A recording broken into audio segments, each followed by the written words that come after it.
अच्छा सर, ये बताइए, अब ये मुझे ये बताइए, अब आपने एक 5 E's का एक अहम फ्रेमवर्क दिया है सर, जिसमें एक्सपोर्ट है, एनर्जी है, इक्विटी है, ई पाकिस्तान, एनवायरनमेंट है, 2029-2024, ठीक है सर।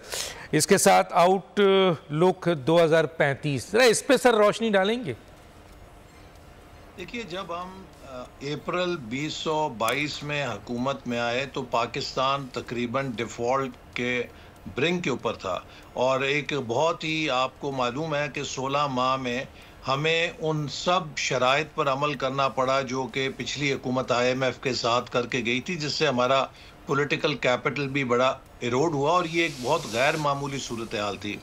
तो हमने पाकिस्तान का एक होम ग्रोन एजेंडा, जिसमें कि मुल्क के 1000 प्रोफेशनल्स को प्राइवेट सेक्टर से, एकेडेमिया से, डेवलपमेंट सेक्टर से बुलाया, और उनकी मुशावरत से आइंदा के लिए तरजीहात तयन करने का एक फ्रेमवर्क बनाया, और उसी की रोशनी में अगले 5 साला मंसूबे की तजावीज़ मुरतब की गई हैं कि वो कौन सी प्रायरिटीज़ हैं कि जिन्हें हमें अब अपने तरक्याती प्रोग्राम में तरजीही बुनियादों पर फोकस करना है। सबसे पहली चीज़ जो पाकिस्तान की वीकनेस है सबसे बड़ी, वो ये है कि हम 75-76 सालों में एक्सपोर्ट लेड ग्रोथ नहीं ले सके। उसका नुकसान ये है कि जब भी हमारी मईशत ग्रो करती है, उससे दरामदात का हम पर दबाव आता है, लेकिन हमारी बरामदात चूंकि नहीं बढ़ पाती, तो एक बैलेंस ऑफ पेमेंट क्राइसिस होता है। हम उस अपनी जो डिमांड है फॉरेन एक्सचेंज की पूरी नहीं कर सकते।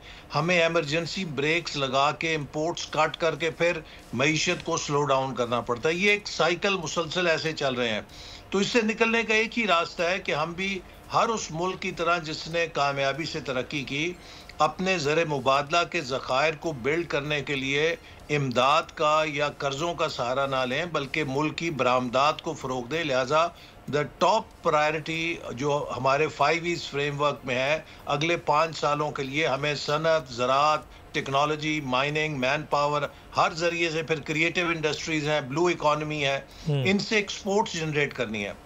दूसरी अहम ई जो है उसका ताल्लुक है जो पाकिस्तान की यंग पॉपुलेशन की वजह से हमारी एडवांटेज भी है। दुनिया में एक आईटी और डिजिटल रेवोल्यूशन है, नॉलेज इकॉनमी का दौर है।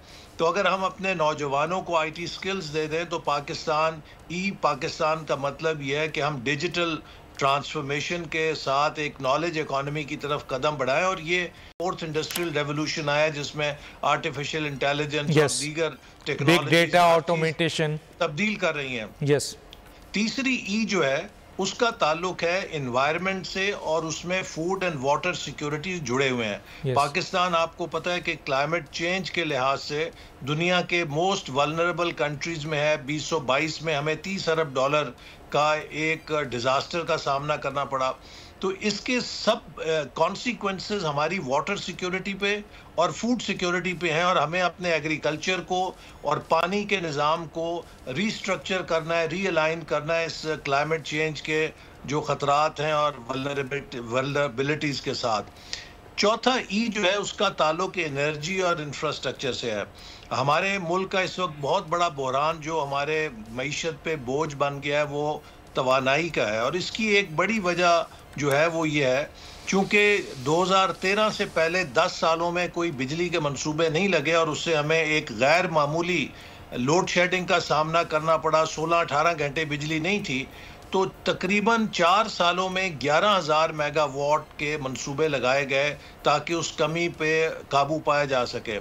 इससे पहले 67 सालों में 18,000 मेगावाट बिजली लगी थी। तो आप अंदाज़ा कर सकते हैं कि एक कलील अरसे में जब इतनी ज़्यादा आप इन्वेस्टमेंट मजबूरन करेंगे ताकि बिजली के बहरान को हल करें, तो उसका बोझ भी उसी तनासब से आएगा। फिर जो डिमांड फोरकास्ट थी वो ये थी कि 6% से इकॉनमी अब अगले सालों में ग्रो करेगी। 2018 के बाद इकॉनमी क्रैश कर गई और वो डिमांड भी क्रैश कर गई, जिससे इसका बोझ हम पर और पड़ गया। सो अब इस वक्त बहुत बड़ा इशू ये है कि पावर सेक्टर को और एनर्जी को अफोर्डेबल कैसे किया जाए, बिलों को नीचे कैसे लाएं, इसके अंदर रिलायबिलिटी कैसे लाई जाए और इसको ग्रीन एनर्जी की तरफ कैसे लेके जाया जाए। और जो इंफ्रास्ट्रक्चर है वो हमारा जो सी पैक का फेज़ 1 है, अब उसके साथ हम उसके ऊपर बिल्ड करते हुए रीजनल कनेक्टिविटीज़ कंस्ट्रक्ट करें ताकि पाकिस्तान वस्ती एशिया, यूरोप के साथ मशरक़ वस्ता की तरफ जो हमारे रीजनल ट्रेड लिंक्स हैं उनके साथ इंटीग्रेट हो और हम इस खिते में एक पाकिस्तान को तजारत और बिजनेस और इंडस्ट्री का हब बनाने की तरफ मूव करें। और जो 5th ई है उसका ताल्लुक है इक्विटी से और एम्पावरमेंट से, जिसका मतलब है कि हम अपने मुल्क में और अपने मुआशरे में किस तरीके से समाजी हमवारी लेकर आ सकते हैं, गुर्बत का खात्मा कर सकते हैं, तालीम, सेहत और पॉपुलेशन प्लानिंग पे ख़ास तौर पे फोकस है। और एम्पावरमेंट में पाकिस्तान के जो 2 मुस्तकबिल के अपॉर्चुनिटी एरियाज हैं वो नौजवान हैं और ख़वातीन की तरक्की है, क्योंकि दुनिया में किसी मुल्क ने तरक्की नहीं की जब तक कि उसकी 50% ख़वातीन कौमी तरक्की के अमल में या वर्क फोर्स में शरीक ना हुई हों। हमारी ये 23% के करीब हैं तकरीबन। तो ये एक बड़ा होलिस्टिक प्रोग्राम है जिसके तहत अगर हम इन तरजीहात पे अगले 5 साल काम करें तो पाकिस्तान को ना सिर्फ मौजूदा बहरानों से निकाल सकते हैं बल्कि उसे एक ऐसा प्लेटफॉर्म दे सकते हैं कि 2035 तक ये $1 ट्रिलियन इकोनॉमी बन सकता है। नहीं, बहुत सही बात आपने किस चीज से बताई हमें और हमारे लोगों को। सब्सक्राइब करें और बेल दबाएं ताकि कोई खबर रह न जाए।